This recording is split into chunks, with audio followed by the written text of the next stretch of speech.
7절입니다. 같이 읽습니다. 시작. 그리스도의 평강이 너희 마음을 주장하게 하라. 너희는 평강을 위하여 한 몸으로 부르심을 받았나니 너희는 또한 감사하는 자가 되라. 그리스도의 말씀이 너희 속에 풍성히 거하여 모든 지혜로 피차 가르치며 권면하고 시와 찬송과 신령한 노래를 부르며 감사하는 마음으로 하나님을 찬양하고 또 무엇을 하든지 말에나 일에나 다 주 예수의 이름으로 하고 그를 힘입어 하나님 아버지께 감사하라. 아멘. 자리에 앉겠습니다. 오늘은 추수감사절입니다. 어떤 분들은 우리나라의 추수감사절은 추석 때 해야 되는 거 아니냐, 왜 추수감사절을 따로 하나, 이런 이야기도 있지만, 이 추수감사절은 이스라엘 백성들이 이제 가을 거지를 마치고 난 다음에 드리는 그 감사의 절기를 우리가 이어서 계속 교회가 하나님 앞에 한 해를 돌아보며 하는 감사의 그런 절기입니다. 사랑하는 우리 커뮤니티 교회 여러분, 오늘 이 감사절을 맞아서 교회에 오실 때에 여러분 마음이 어떠셨어요? 오늘 감사절인데 내가 예배를 드리러 갈 때 여러분 마음이 어떠셨는지 궁금합니다. 1층에 들어오시면서 이 감사 열매 나무를 아마 보셨을 겁니다. 어떤 분들은 이제 그곳에 감사 나무의 이 열매 제목들을 이렇게 한 번에 생각이 나시는 분이 있으실 거예요. 그래서 그 감사 제목을 일필휘지라 그러죠. 펜을 딱 들자마자 감사의 제목들이 막 써지시는 그런 한 해를 사신 분이 계실 것이고, 또 어떤 분들은 올해 내 삶은 목사님 감사보다는 많이 힘들었던 한 해입니다. 그래서 지금 좀 텅 빈 가슴이에요 라고 말씀하시는 분들도 계실 것 같습니다. 우리는 참으로 다양한 모습으로 오늘 이 추수감사절 아침을 맞고 있습니다. 풍성한 감사 제목을 갖고 있던, 그렇지 않던 오늘 우리 하나님이 우리 모두에게 주시는 그런 이 말씀을 통해서 이 시간 이 말씀의 은혜가 우리 각자와 각 가정에 주시는 하나님의 말씀 되시기를 축복합니다. 감사절을 맞아서 이 설교를 준비하면서 작년부터 지금까지의 시간이 떠오르는 겁니다. 작년 추수감사절 때에 어땠지? 지난 1년 동안 어땠지? 너무 많이 떠오르면서 작년 이맘때쯤 이 분립된 교회를 꿈꾸면서 하나님께 질문을 했던 것 같아요. 하나님은 다 아실 텐데 왜 이걸 코로나 한복판에서 우리 보고 준비하라고 하십니까? 이 꿈이 귀하고 이 사역이 귀하다면 하나님 좀 코로나를 비켜가시면 안 됩니까? 이런 생각을 했던 것 같아요. 왜냐하면 우리 성도님들을 줌으로 한 번밖에 또 못 본 분들 대부분이셨어요. 그래서 어떤 그림을 주님이 가지고 계실지 몰라 불안해하기도 했던 것 같습니다. 그런데 1월 첫 주로 예정되었던 그 분립이 연기가 되었죠. 저희들까지끼리 막 격론이 벌어졌어요. 30개 목사님들 사이에서 어떤 분은 6개월 미루자, 어떤 분은 1년을 미루자. 아직 개척이 안 됐어요. 우리 그 주장에 따르면 올 연말에 개척이 되어야 돼요. 코로나가 언제 끝날지 알지 못하니까 다 그랬던 것 같아요. 그런데 우리가 너무 미룰 수 없으니 4월 17일 부활절일 날 하자, 그렇게 우리가 결정을 했는데, 여러분 4월 17일 날 어떤 일이 일어났습니까? 그 길었던 코로나가 그날 해제가 된 거죠. 방역 조치가 해제되고 첫날 우리가 같이 예배를 드릴 수가 있었습니다. 마치 하나님이 그거 봐라, 왜 두려워하느냐, 왜 염려하느냐라고 마치 말씀하시는 것 같은 하나님의 위로 같았습니다. 그것만이 아니에요. 교회를 개척하다 보니까 하나님의 역사가 막 눈에 막 보입니다. 서울에 서초동에 개척한다 그러니까 다들 놀렸어요. 주차장 확보하기 어려울걸? 다들 그랬습니다. 주차장 서울 시내에서는 건물값에 비례한 게 주차장이라고 그랬는데, 어땠냐면 우리 이일영 목사님께서 예술전당 가는데 처음에는 담당자가 노했거든요. 근데 그 위에 책임자가 나와서 1만 성도 파송 운동이냐고, 그 교회냐고 해주겠다고 그러는 거예요. 여러분, 이런 일들이 이게 다 공개를 못했지만 한두 가지가 아닙니다. 인테리어를 하는 것, 이 영상 음향을 하는 시설도 그 운동의 귀한 뜻을 알고 참여해줬던 형제들, 한두 명이 아닌 그 많은 분들의 수고가 여기에 담겨 있어서 제가 참 너무나 감사하다. 1년 전에 꿈꿀 수 없었던 그것을 지금 제가 꿈꾸고 보고 있는 것 같습니다. 그 이후로 함께 이 개척의 뜻을 모아주셨던 우리 성도님들 한 분 한 분들이 너무너무 귀하고, 또 함께 수고해줬던, 정말 같이 울고 웃고 함께 동역했던 우리 순장님들, 또 오는 우리 아이들 한 명 한 명들을 최선을 다해 섬기는 우리 교사들, 여러 가지 모양의 보이지 않는 곳 섬기는 우리 봉사자들, 특별히 우리 든든한 교역자들, 참 모든 것이 감사했어요. 우리가 모든 사역이 매 순간이 처음 사역이라 미숙하기도 하고 서투르기도 하고 부족한데, 우리 성도님들이 잘 기다려주시면서 기쁘게 이렇게 함께 참여해 주시는 그 모든 순간을 본 것도 너무너무 감사했습니다. 건강한 교회를 세워야 한다는 부담감이 없었던 것은 아니어서 어떨 때는 때로는 지치기도 하고 부담감에 눌리기도 했었던 순간도 많았지만, 이런 귀한 성도님들, 건강한 교회를 한번 이 땅에서 세워보자 몸부림치는 이 몸부림에 같이 동참해준 여러분 한 분 한 분들의 그 꿈과 그 기대가 저를 얼마나 감사하게 하는지 모르겠습니다. 왜냐하면 제가 2020년이었죠. 코로나 한복판에서, 그때 제가 뉴욕에 있었었는데 하루에 1200명이 죽던 날이었어요. 코로나로 뉴욕 시내에서만. 참 전 세상이 멈춘 것 같고, 이거 무슨 영화나 나올 법한 막 사람들이 막 죽어가는 일들을 막 보는데, 뉴욕시에서 저한테 아이디를 하나 줬어요. 목사 패스포트 같은 아이디를. 왜 이걸 이 시점에 주나, 그동안은 안 주더니. 결국 뭐였냐면 마지막 순간을 함께 해주라고. 그래서 목사 아이디를 가진 사람만 움직일 수 있는 거였어요. 그래서 교회에 가서 텅 빈 예배당, 정말 한 명도 찾을 수 없는 그 예배당에 가서 홀로 하나님께 기도하면서, 하나님, 세상은 이제 어떻게 되는 겁니까? 기도할 때 하나님 제게 주셨던 꿈 하나가 정말 건강한 교회 성도들이 모여있는 그곳에 가서 건강한 교회를 세우는 것, 이 꿈을 주셨는데 바로 그 열매가 여러분이시기 때문에, 여러분 한 분 한 분이시기 때문에 제 안에 제가 아무리 어떤 과중한 짐에 있다 할지라도 감사할 수밖에 없는 것, 바로 이것이 오늘 아침에 저의 고백입니다. 사랑하는 여러분, 우리는 초점이 달라지면 제일 먼저 우리 안에 들어오는 것, 하나님을 향해 초점이 맞춰지면 제일 먼저 들어오는 것이 감사예요. 오늘 본문이 골로새서 3장 15절은 이렇게 우리에게 말씀하십니다. 같이 한번 읽어보겠습니다. 시작. 그리스도의 평강이 너의 마음을 주장하게 하라. 너희는 평강을 위하여 한 몸으로 부르심을 받았나니 너희는 또한 감사하는 자가 되라. 아멘. 사도 바울은 이방 세계에서 그리스도인이 된 이 처음 예수를 믿는 골로새서 교인 성도들에게, 너희가 전에는 이런 삶을 살았지만 이제는 이런 삶을 살게 된다고, 이렇게 살아야 된다고 말하면서, 전에는 이제는 이렇게 계속 반복하면서 그리스도 안에서 새로운 삶에 대해서 설명을 합니다. 그리스도 안에서 우리가 새로운 삶을 살게 시작될 때에 두 가지 특징이 있는데, 하나가 그리스도로 인한 평강이 우리 안에 임하는 거예요. 환경 때문이 아닙니다. 무엇 때문이 아니라 그리스도로 인한 평강이 우리 안에 머무는 것, 바로 이것이 첫 번째 특징이자, 두 번째 특징은 그리스도 안에 새롭게 된 자 안에 감사가 넘치는 삶을 살아가는 것이죠. 저는 이 감사를 생각할 때 가장 먼저 떠오르는 것이 뭐냐면, 감사는 메아리 같다라는 생각을 참 많이 합니다.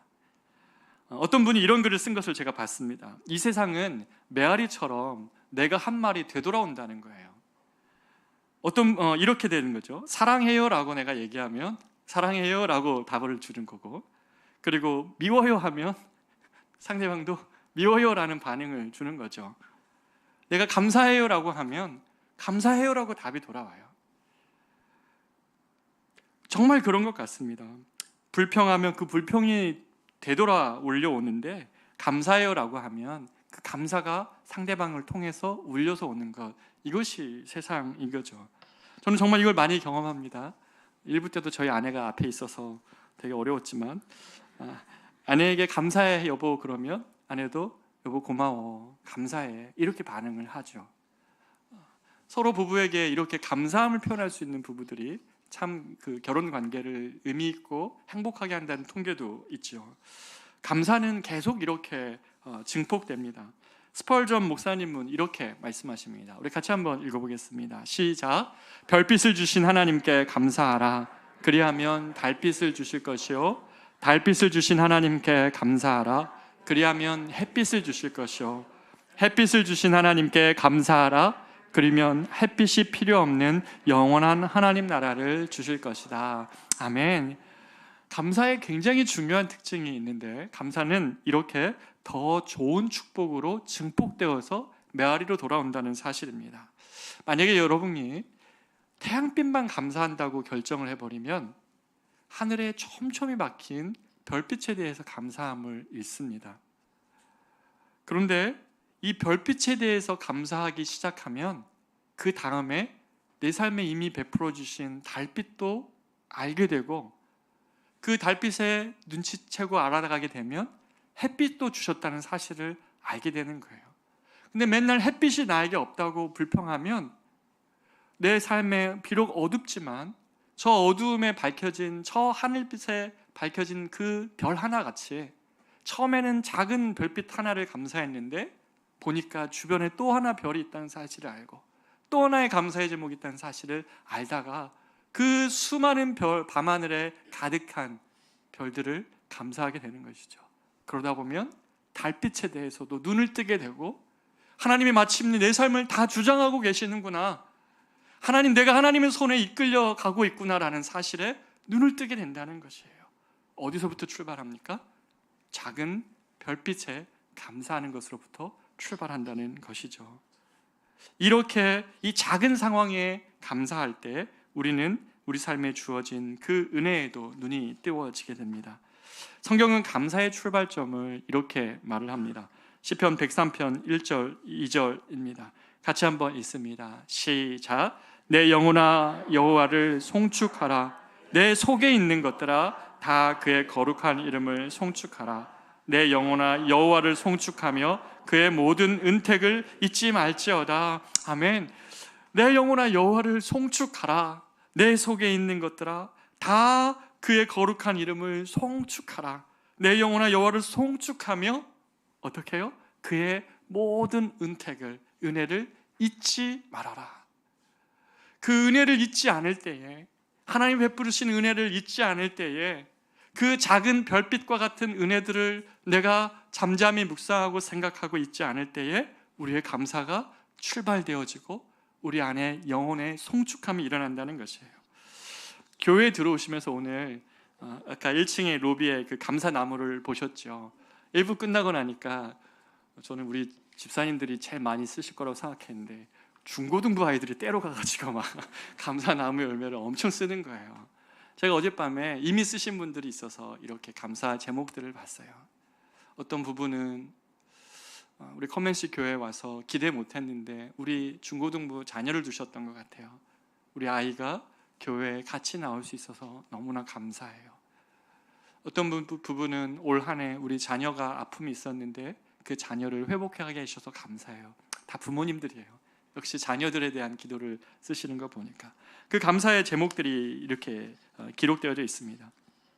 여러분, 절대로 퍼포먼스를 위해서 뭔가 분위기 살리려고 그런 것 한 거 아닙니다.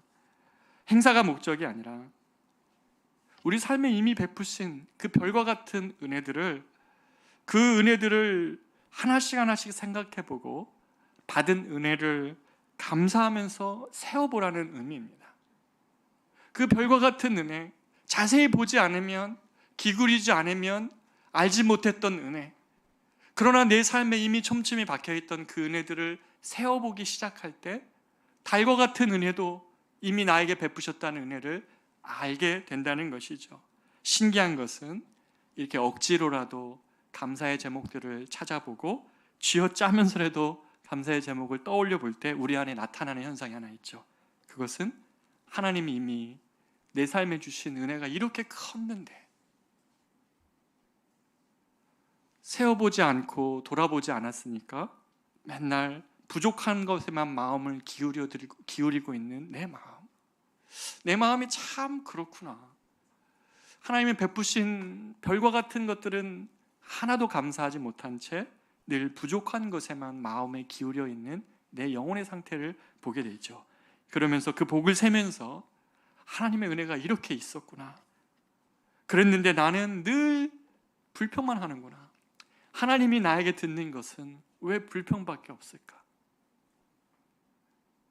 하나님이 나에게 들어야 되는 것은 감사와 찬양인데 왜 나는 늘 부족한 것에 귀 기울이며 하나님께 감사하지 못하고 있는가? 우리가 이 영혼의 상태를 알게 되는 것이죠. 2020년으로 제가 기억하는데 우리 이지선 자매 여러분 잘 아시죠? 이화여대 재학 중에 참 예뻤던 자매였었던 것 같아요. 그 사진을 보니까 술 취한 만취한 운전자가 사고를 내서 7중 추돌을 당하고 그래서 차에서 빠져나오지 못해가지고 온몸의 55%가 화상을 입고 3도 중화상을 입어서 얼굴마저 많이 상한 이 자매가 여러분 잘 아실 겁니다. 이 자매가 2020년에 미국에서 사회복지학과 박사과정을 마쳤어요. 좌절하지 않고 포기하지 않고 마침내 그 일을 이룬 다음에 한 기자가 인터뷰를 한 내용이 기억에 납니다. 자매 이렇게 얘기합니다. 별것 아닌 것들에 감사하는 것이 습관이 되고 일상이 되어서 그런 것 같다. 습관이라는 게 원래 무섭지 않나. 하나씩 감사할 때마다 신기한 힘이 마음에서부터 퐁퐁 솟아난다. 그러니까 기자가 이렇게 얘기합니다. 하나님이 당신을 정말로 사랑했다면 애초에 이런 사고를 안 주셔야 되는 것 아닙니까? 이렇게 얘기하니까 이 자매가 이렇게 얘기합니다. 당연히 원망했다. 통증이 심할 땐 나를 살려주셨다는 하나님이고 뭐고 다 싫었다. 그런데 그때 엄마가 하루 한 가지씩만 감사할 거리를 찾자고 제안하였다. 내 발로 걸어서 화장실을 간 날, 내 손가락으로 환자복 단추구멍 하나를 채운 날, 아랫입술과 윗입술이 이제 겨우 닿아서 오빠를 옷가라고밖에 말은 못했지만 그렇게 부르게 된 날 등 이 감사 찾기를 했더니만 진통제가 결코 줄 수 없는 마음의 평화가 찾아오더라. 고난 자체가 가장 큰 축복이 될 수도 있다는 사실을 깨달았다. 사고가 일어나지 않았다면 내가 평생 가질 수 없는 보물들이다. 저는 이 자매의 이 고백 중에 습관이란 게 원래 무섭지 않나? 하나씩 감사할 때마다 신기한 힘이 마음에서 퐁퐁 솟아난다. 이 말이 너무나 마음에 박힙니다. 여러분, 우리들에게 하는 말 아닐까요? 누가 전신화상을 입고 감사할 수 있습니까? 누가 전신화상을 입어 온몸의 55%가 다 불에 그을렸는데 그 꿈을 포기하지 않고 그가 가지고 있는 삶을 포기하지 않고 그 박사 과정의 어려운 과정을 끝까지 감당하게 합니까? 종이 한 장 차이입니다. 포기할 수 있는 것과 나아갈 수 있는 것 사이에 하나는 놀라운 그 기적을 만들었던 것은 감사였어요. 하루 한 가지씩만 감사하는 습관을 가졌던 것, 그가 그를 포기하지 않고 그 상황 속에서 그 끝까지 나아갈 수 있게 한 기적이었어요. 엄마가 얼마나 현명해요. 여러분, 이런 어머니세요? 이런 부모님이십니까? 하루 한 가지만 낭망하지 말고 감사할 거리를 찾자고 말해주는 부모님이세요?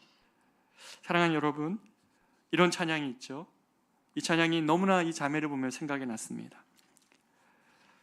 세상 모든 풍파 너를 흔들어 약한 마음 낙심하게 될 때에 내게 내려주신 주의 복을 세어라. 주의 크신 복을 내가 알리라. 받은 복을 세어 보아라. 주의 크신 복을 알리라. 받은 복을 세어 보아라. 주의 크신 복을 내가 알리라. 2절 세상 근심 걱정 너를 누르고 십자가를 등에 지고 나갈 때 주가 내게 주신 복을 세어라. 두려움 없이 항상 찬송하리라. 받은 복을 세어 보아라. 그 신 복을 내가 알리라. 받은 복을 세어 보아라. 주의 크신 복을 내가 알리라. 사랑하는 여러분, 똑같은 원리 아닙니까? 밤하늘에 촉촉히 박힌, 촘촘히 박힌 별 하나를 세기 시작하다 보니까 주의 크신 복을 알게 되는 거예요. 그것들 다 무시하고 나에게 햇빛만 요구하며 그게 나에게 복의 이유라고 얘기하면 우리는 감사하지 못할지 모르지만, 내 삶에 있는 작은 것들을 감사하는 습관이 이 위대한 성공을, 누구라도 포기할 수밖에 없을 것 같은 이 자매의 인생을 끝까지 가게 하잖아요. 이만한 고난 우리에게 있습니까? 그런데 왜 포기합니까? 왜 멈춰섭니까? 왜 불평합니까? 우리 삶에 감사가 회복될 때 이런 놀라운 은혜가 있다는 것이죠. 사랑하는 여러분, 그래서 저는 오늘 감사를 세 가지로 좀 짤막하게 정리해 보고자 합니다. 첫째, 감사는 하나님을 향한 우리의 신앙의 고백이에요. 감사는 믿음을 가진 자의 언어입니다. 감사는 그냥 하나님께 고맙다고 인사하는 예의가 아니에요. 그냥 주셨으니까 땡큐, 땡큐가 이렇게 그냥 하는 그 정도가 아니라는 것이죠. 감사는 모든 우리의 상황 속에서도 하나님의 선하신 섭리가 있음을 믿는다는 우리의 신앙의 고백이에요. 그래서 로마서 1장 21절에서 사도 바울은 이방인들의 죄를 말하면서 두 가지를 말을 합니다. 로마서 1장 21절입니다. 하나님을 알되 하나님을 영어롭게도 하지 아니하고 감사하지도 아니하고. 다시 말해, 하나님을 믿는 신앙이 없다면 천지의 창조주이시며 구원자이신 하나님을 영어롭게 할 수도 없고, 그리고 하나님께 감사할 수도 없다는 것입니다. 이방인이 하지 못하는 두 가지가 있는데 하나님을 영어롭게 못하고 하나님께 감사하지 못해요. 그러나 그리스도인들은 어떻습니까? 모든 상황 속에서도 이 이지선 자매와 같은 고통을 겪고 있는다 할지라도 하나님이 함께 하심을 믿으며 포기하지 않고 어려울지라도 그 모든 상황 속에서 감사를 찾아내는 것, 여러분, 이것은 신앙의 고백입니다. 환경 때문에가 아니라 그 환경 속에서도 함께 하시는 주님을 고백하는 것이죠. 감사는 그래서 능력이고 감사는 신앙인의 언어입니다. 우리가 이 감사를 잃어버렸다면 우리는 믿음을 잃어버린 거예요. 감사를 잃어버렸다면 나와 함께 하시는 그 하나님을 잃어버린 것이에요. 그렇기 때문에 감사는 우리의 신앙을 회복하게 하는 언어입니다. 하나님의 하나님 되심을 인정하는 언어인 것이라는 것이죠. 그래서 이 감사의 신앙 고백이 세상에서 설사 우리가 최고의 부유함을 얻지 못할지라도 우리의 영혼을 부요하게 하는 것이죠. 감사는 신앙의 고백입니다. 두 번째로, 감사는 영적 성장의 좌표입니다. 감사는 신앙인의 언어이자 영적으로 성숙해질 때마다 더 풍성해지는 것이 감사예요. 한번 생각해 볼까요? 자녀를 키워보면 여러분 잘 아실 겁니다. 어린 아이들에게는 이 작은 것 하나로도 받을 때 이렇게 가르치죠. 감사합니다라고 말해야 돼. 감사합니다 해봐, 이렇게 얘기하죠. 그렇죠? 어린 아이들한테 그렇게 감사를 가르치잖아요. 감사는 사람의 본성이 아니에요. 왜 그런지 말씀해 볼까요? 예수님께서 나병 환자를 10명을 고쳐줬어요. 그렇죠? 10명을 고쳐줬는데 몇 명이 주님께 돌아와서 감사를 표현합니까? 한 명이에요. 이게 비율입니다. 이게 인간이에요. 자신의 평생에 고통하는 그 문제를 해결하는데도 한 명만 돌아와서 감사를 표현해요. 감사는 인간의 기본적인 속성은 아닙니다. 그런데 커가면서 철이 들고 삶을 조금씩 이해해 가면서 우리 안에 생겨나는 것이 뭡니까? 이 감사의 의미를 알게 되죠. 누군가 무언가 호의를 베푸는 것이 참 감사한 일이구나. 누군가 무언가의 작은 것이라도 선물하는 것이 참 감사한 것이구나 라는 것을 알게 돼요. 배워서가 아니라 마음에서 우러나오는 감사이죠. 그래서 제가 보면 우리 성도들 볼 때 신앙으로 성숙해가는 사람, 성장하신 분이라고 제가 느끼는 분들이 계세요. 그분들을 보면 어떤 분이냐면 감사가 있어요. 그 삶의 언어에 감사가 있어요. 객관적으로 가장 좋은 환경을 얻어서가 아니라 그분의 삶에 감사가 있는 것을 봅니다. 어떤 분이 그런 시를 썼습니다. 지구가 웃는 모습은 바로 꽃이다 그랬어요. 꽃은 지구가 웃는 모습이라는 거예요. 그 꽃을 보면서 하나님의 섭리를 보는 것이죠. 꽃을 지으신 하나님, 어떻게 이렇게 아름다운 꽃을 지어내시는 그 주님을 향한 감사가 그 마음에 생겨나는 거예요. 가면서 자신의 삶의 많은 영역에서 그 감사의 이유들이 막 생겨나는 거예요. 이게 신앙의 성숙함에 보이는 모습이고 특징입니다. 왜 그럴까요? 하나님을 인정하는 거거든요. 내 삶을 돌보시고 이끄시는 하나님, 길 가다가 예쁜 꽃을 보면서도 하나님 나를 위로하시기 위하여 꽃을 저 앞에 두셨네 라고 말할 수 있는 마음에 그런 하나님을 향한 그 고백이 그 안에 있는 거예요. 꽃은 지구가 웃는 모습입니다. 여러분 아멘이세요? 정말 그래요. 오늘 아침에 이 꽃을 보면서 여기 늘 파랗잖아요.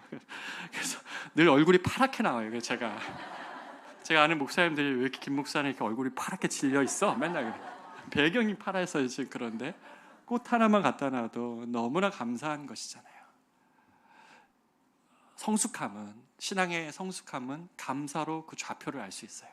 어느 지점에 와 있는지, 내 삶의 언어에 그런 감사가 있는지, 그게 신앙의 좌표라는 것이죠.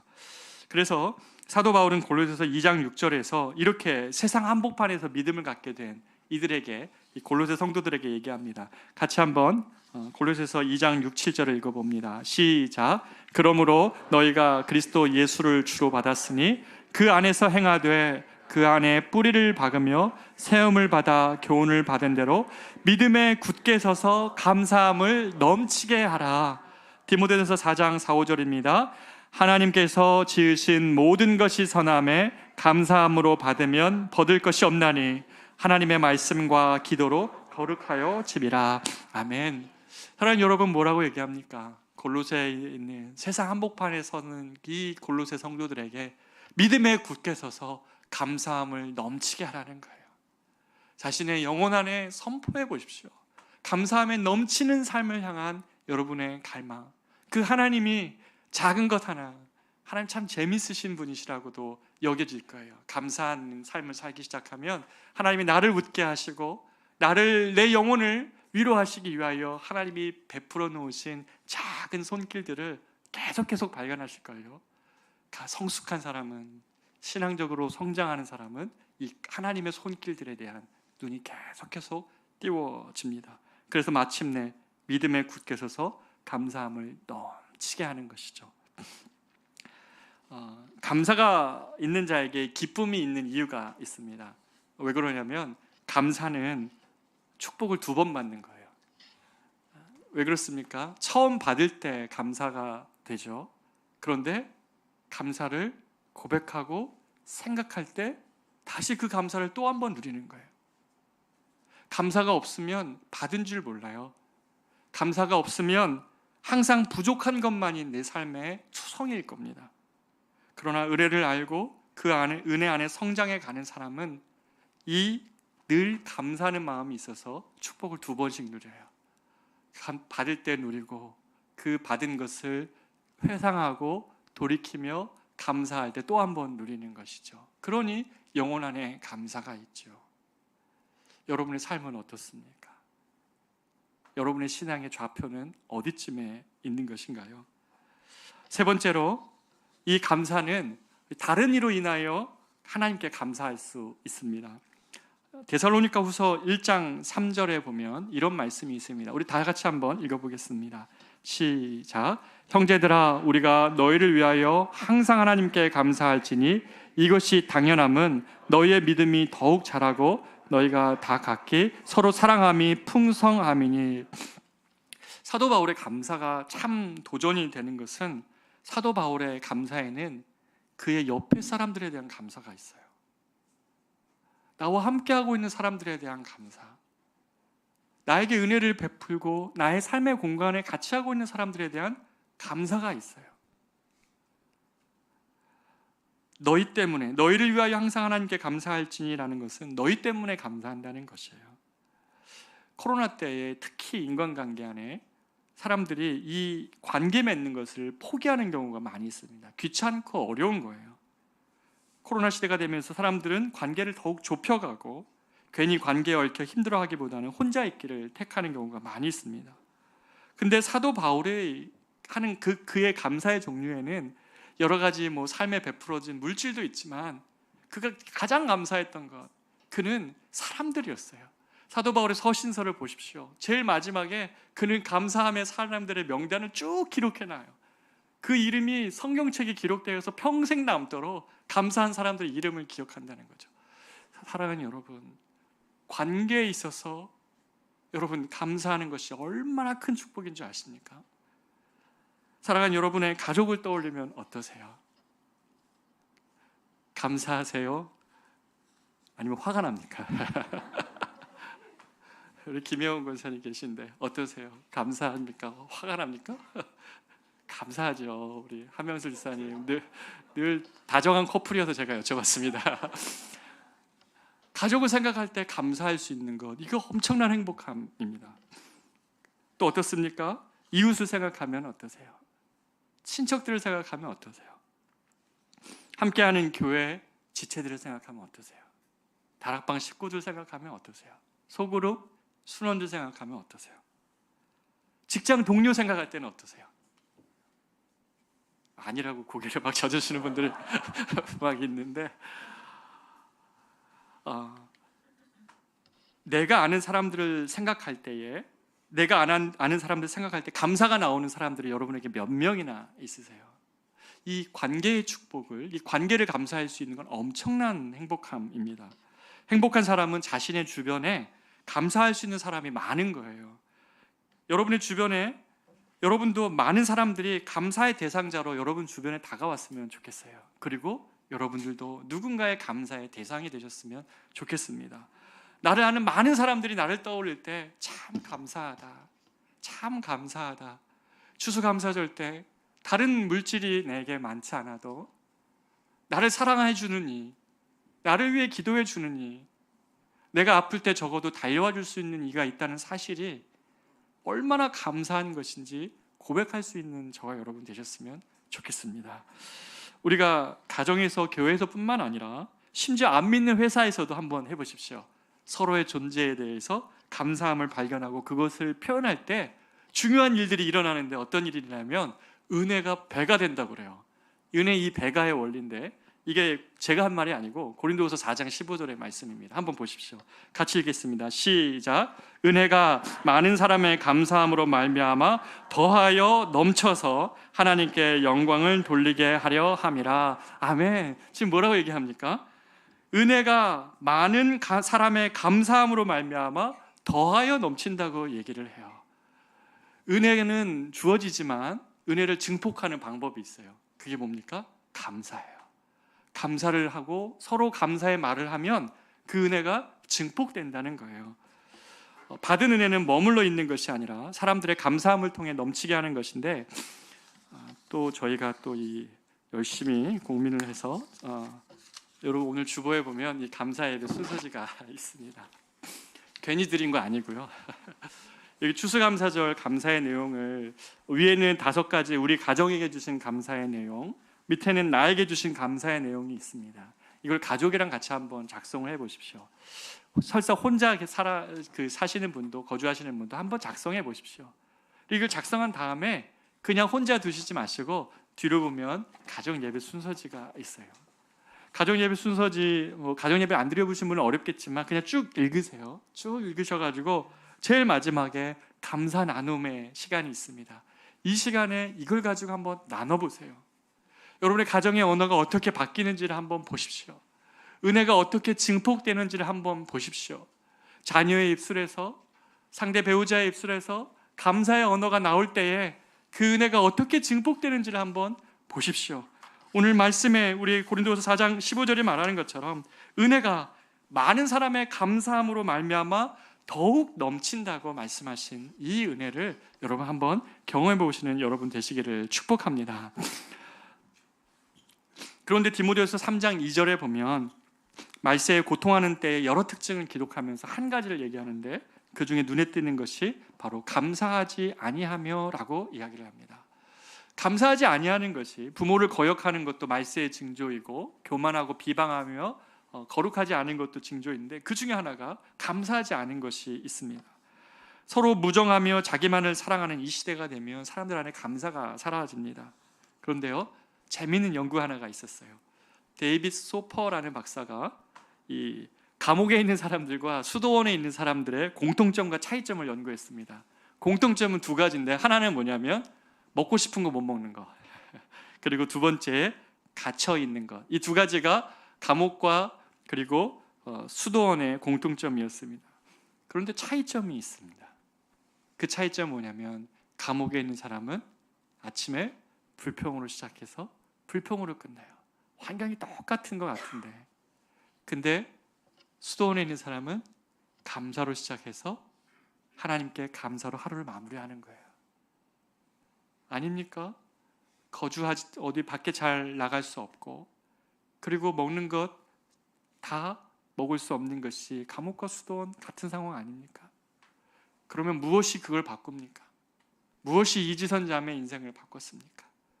여러분의 가정이 불평과 불만의 언어로 감옥으로 만들 수도 있고 여러분의 직장과 삶을 불평과 불만으로 감옥처럼 여길 수도 있고 아니면 똑같은 상황을 감사함으로 하나님이 함께 하시는 성소로 만들 수 있는 것 여러분에게 달려 있어요. 하나님은 동일하게 우리 삶에 같이 하고 계시는데 내가 그곳을 감옥으로 만들 것이냐 아니면 성소로 만드실 것이냐, 여러분과 함께하는 사람들에게 있는 공간에서 여러분의 직장에서 그곳을 감옥으로 만들 것이냐 아니면 성소로 만들 것이냐 우리들에게 달려있다는 거예요. 잠언 18장 21절은 그래서 이렇게 말씀합니다. 죽고 사는 것이 혀의 힘에 달려있나니 혀를 쓰기 좋아하는 자는 혀의 열매를 먹으리라. 우리는 어떤 말로 혀를 쓰느냐에 따라 죽고 살 수 있어요. 우리의 영혼이 불평과 불만으로 죽을 수도 있고요, 감사와 감격으로 살아날 수도 있어요. 여러분의 영혼 생활을 잘 보십시오. 여러분의 영혼이 왜 메말라가고 아픈지를 잘 보십시오. 감사와 감격을 잃었기 때문이에요. 그것을 잃으면 우리의 영혼은 감옥이 돼요. 죽어가요. 그러나 감사와 감격이 있을 때 우리의 영혼은 성소가 돼요. 같이 못 먹을 수도 있고 같이 마음대로 못 다녀도 그곳은 하나님과 함께하는 감사의 장소가 된다는 것이죠. 그렇게 성경은 감사를 명령문의 형태로 말해요. 권유하지 않아요. 성경은 감사를 명령합니다. 데살로니가 5장 16절에 보면 항상 기뻐하라, 쉬지 말고 기도하라, 그 다음 뭡니까? 범사에 감사하라 그랬어요. 명령문이에요. 권유하지 않아요. 감사는 명령문의 형태로 우리에게 기록되어져 있다는 것이에요. 하나님이 우리의 영혼을 위하여 성경에 감사를 명하였다면 우리가 해야 되는 것은 한 가지밖에 없어요. 뭐냐면 감사를 결단하는 것이에요. 의지적으로 감사하기를 결단할 때에 거기 안에 능력이 있어요. 환경이 아무리 어려워도 내가 감사하기를 결단할 때 거기에 능력이 있다는 것이에요. 제가 우리 성도들과 같이 신방을 해보면 제일 많이 하는 말씀이 뭔지 아세요? 목사님 저 운동해야 돼요. 그래요, 운동. 운동해야 된다 그러는데 아무도 운동 안 하세요. 다음 달에 가도 또 운동해야 된다 그러고 또 운동. 저도 마찬가지예요. 근데 참 운동 안 해요. 해야 되는 줄 알면서. 근데 어떻게 합니까? 운동을 분석하는 것보다 운동을 하면 되잖아요. 그렇죠? 감사도 마찬가지예요. 감사를 분석하지 마십시오. 내가 감사를 할 수 있는 조건에 대해서도 고민하지 마십시오. 그냥 감사를 해보십시오. 하나님 명령하셨으니까 내가 이제부터는 감사를 결단하는 삶을 살겠다. 내가 똑같은 상황을 감옥으로 만드는 것이 아니라 하나님이 함께하는 장소로, 하나님의 그 임재의 장소로 바꾸겠다 하는 것은 감사로부터 시작된다는 것입니다. 감사를 결단할 때 마지막으로 일어나는 축복은 나 자신만의 변화가 아니에요. 감사는 함께하는 일을 변화시키는 능력이 있어요. 하나님을 향한 감사와 찬송의 삶은 나만 변화시키는 것이 아니라 동시에 나와 감사의 찬송을 듣는 이 특별히 곤고한 삶을 사는 사람들에게 그들을 일으켜 세운다고 성경은 말해요. 놀랍죠? 감사가 나만 변화시키는 게 아니라는 거예요. 시편 34편 1절에서 3절 말씀을 같이 한번 읽어보겠습니다. 시작. 내가 여호와를 항상 송축하며 내 입술로 항상 주를 찬양하리이다. 내 영혼이 여호와를 자랑하리니 곤고한 자들이 이를 듣고 기뻐하리로다. 나와 함께 여호와를 광대하시다 하며 함께 그의 이름을 높이세. 아멘, 아멘. 이 시편이 놀라운 게 왜 그런지 아십니까? 굉장히 감사하며 찬양하는 시 같잖아요. 환경을 보면 여러분 놀랄걸요. 언젠지 아세요? 다윗이 사울에 쫓겨가지고 블레셋 진영에 들어갔다가 자기 위장한다고 왕 앞에서 침 질질 흘리면서 병신인 척했어요. 여러분, 함께하는 사람들도 있잖아요. 함께하는 사람들이 얼마나 그 모습을 보면 비참하겠어요. 아둘람굴에서 같이 도망다니다가 기껏해서 가자고 해서 그 블레셋 왕의 지역에 들어갔는데 살고자 왕 앞에서 침 질질 흘리면서 겨우 목숨을 면한 다윗입니다. 그런데 다윗이 그리고 난 다음에 이 찬양을 써요. 다윗이 어떻게 얘기합니까? 내가 여호와를 항상 송축하겠다. 내 입술로 항상 주를 찬양하겠다라고 그는 결심하고 선언한 것이에요. 자신의 인생이 비참해져 있는 것 같지만 여호와를 자랑하겠다고 하니까 어떻게 됩니까? 곤고한 자들, 함께했던 자들이, 그를 따랐던 자들이 이를 듣고 기뻐하게 된 것이에요. 그러면서 나와 함께 여호와를 광대하시다 하며 함께 그의 이름을 높이세 초청하잖아요.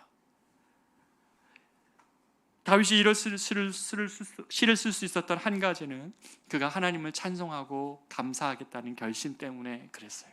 그것이 같이 곤고함에 처했던 사람들을 일으키고 내 안의 소망이 도대체 무엇이냐라고 물으며 그 감사의 자리로 같이 초대되는 거예요.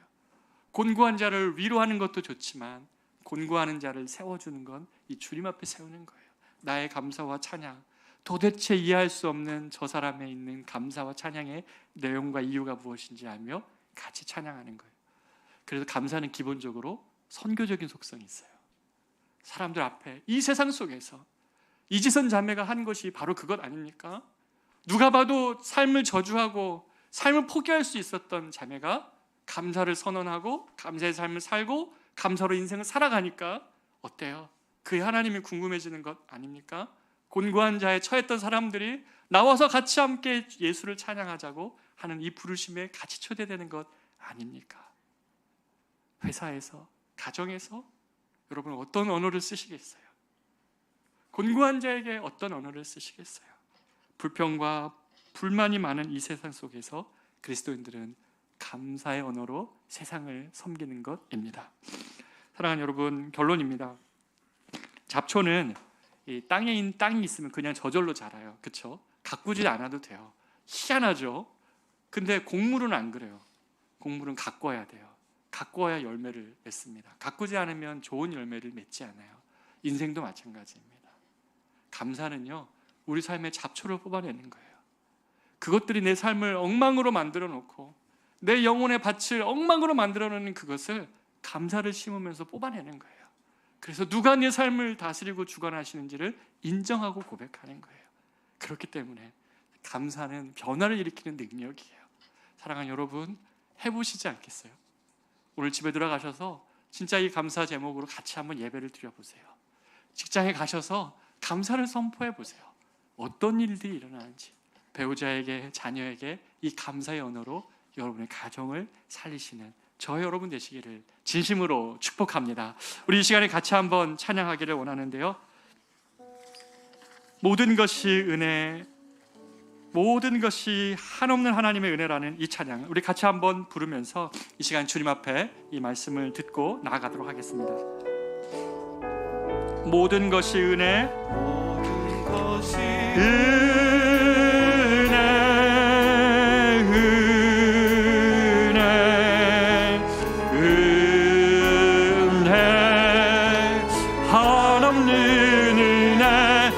삶에 당연한 것 하나도 없었던 것을 모든 것이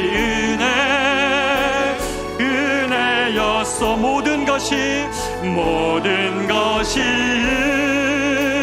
은혜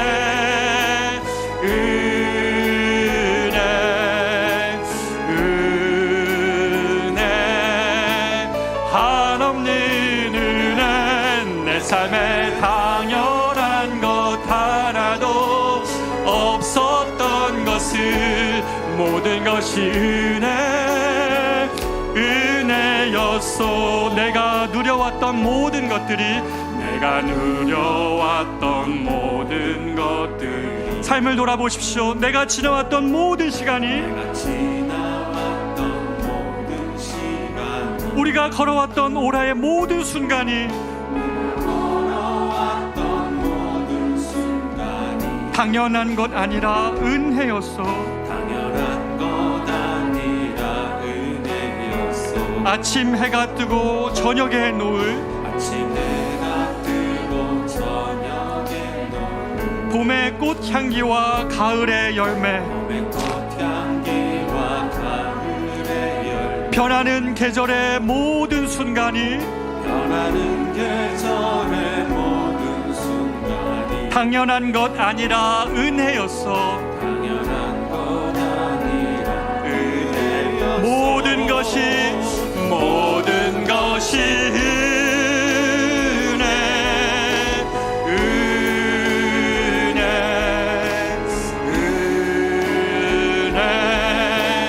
한없는 은혜 내 삶에 당연한 것 하나도 없었던 것을 모든 것이 은혜였소.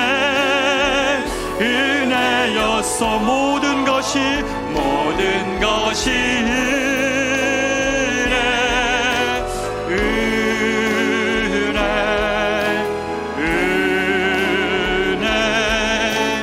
한없는 내 삶에 당연한 것 하나도 없었던 것을 모든 것이 은혜였소. 사랑하는 여러분, 우리 삶을 똑같은 조건 안에서 누구는 감옥으로 만듭니다. 불평하고 불만하고 그래서 그곳을 감옥으로 만들지만 어떤 사람은 그곳을 성소로 만듭니다.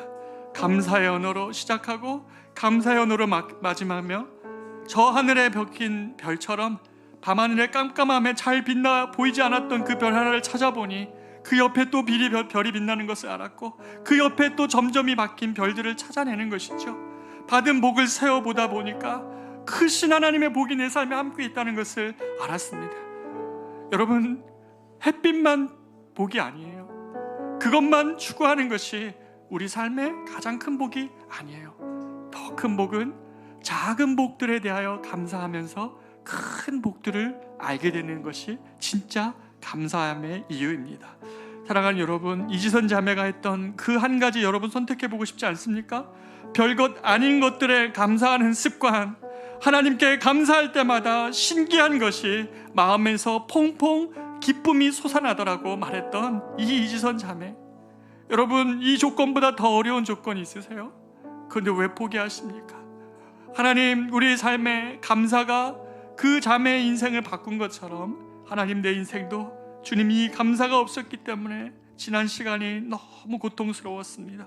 하나님, 내가 이제는 작은 것 하나를 감사하는 것을 결단해 봅니다.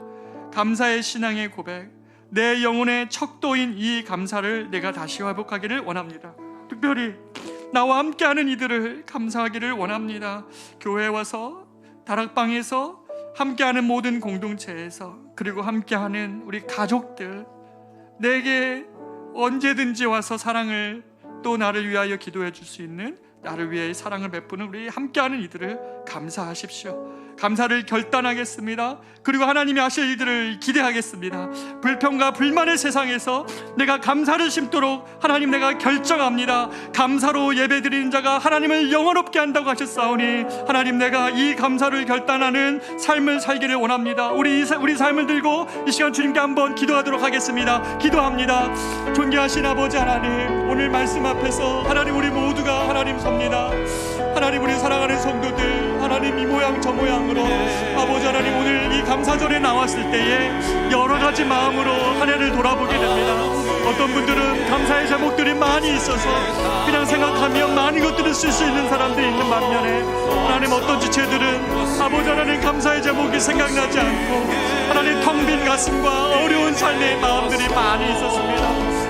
그러나 하나님 아버지, 하나님 아버지, 저 어두운 밤하늘에 벗겨있는 별 하나를 찾아냈더니 그 옆에 있는 별들을 발견하고 그 옆에 있는 별들을 다 찾아봤더니 어느덧 밤하늘을 가득 채워놓으신 하나님의 별과 아버지 하나님 밤하늘을 밝게 빛나는 저 달의 은혜를, 저 해의 은혜를 알게 되었던 것처럼 사랑하는 우리 성도들, 아버지 하나님 이 감사를 결단하기를 원합니다.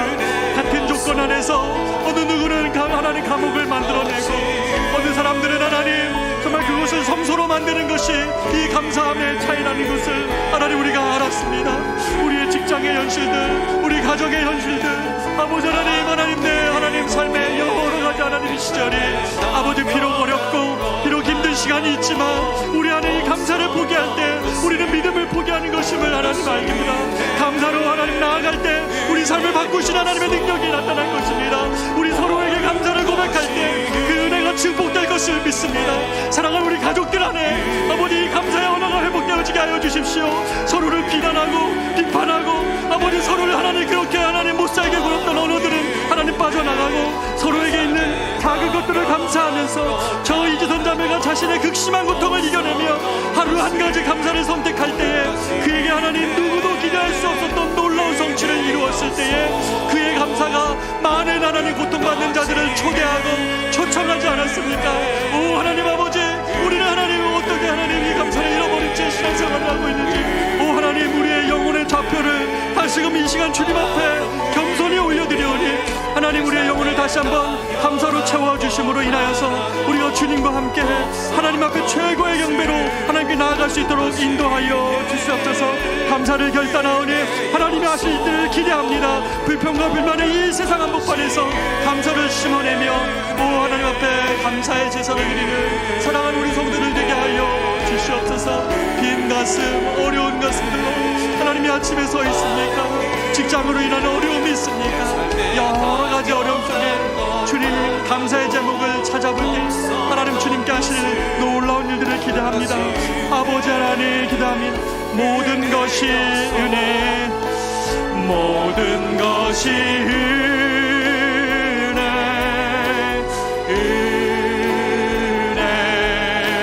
은혜, 한없는 은혜, 내 삶에 당연한 것 하나도 없었던 것을 모든 것이 은혜, 은혜였소. 우리 이 시간에는 이제 마지막으로 이 찬양, 우리 아까 불렀던 찬양 같이 부르시면서 우리 삶에 하나님 베푸신 은혜들을 세워보면서 오늘 예배를 마쳐보기를 원합니다. 세상 모든 풍파 너를 흔들어 같이 찬양하고 예배를 마치기를 원합니다. 세상 모든 풍파, 세상 모든 풍파 너를 흔들어 약한 마음 낙심하게 될 때에 내려주신 주의 복을 세어라. 주의 크신 복을 내가 알리라. 받은 복을 세어 보아라. 크신 복을 내가 알리라. 받은 복을 세어 보아라. 주의 크신 복을 내가 알리라. 세상 근심 걱정 너를 두르고 십자가를 등에 지고 나갈 때 주가 내게 주신 복을 세어라. 두려움 없이 항상 찬송하리라. 받은 복을 세어 보아라. 크신 복을 내가 알리라. 받은 복을 세어 보아라. 주의 크신 복을 내가 알리라. 세상 권세 너의 앞길 막을 때 주만 믿고 낙심하지 말아라. 천사들이 너를 보호하리니 염려 없이 앞만 보고 나 받은 복을 세어 보아라. 크신 복을 내가 알리라. 받은 복을 세어 보아라.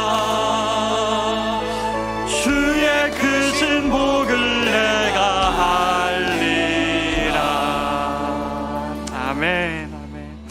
존귀하신 주님, 오늘 이 주일 아침에 이 말씀 우리 성도들 같이 들으면서 처음에 이전을 들어올 때는 여러 가지 마음들로 때로는 빈 가슴으로 들어왔을지라도 이 아침에 감사하기를 결단하는 우리 성도들 한 명 한 명들이 있다면, 특별히 올 한 해가 너무 힘들고 어려웠던 순간들로 기억되는 성도들이 있다면 주님이 그 삶에 여전히 함께 하심을 믿고 감사의 결단을 할 때에 그 삶을 변화시키실 하나님을 기대하며 이전을 떠나가게 하여 주시옵소서.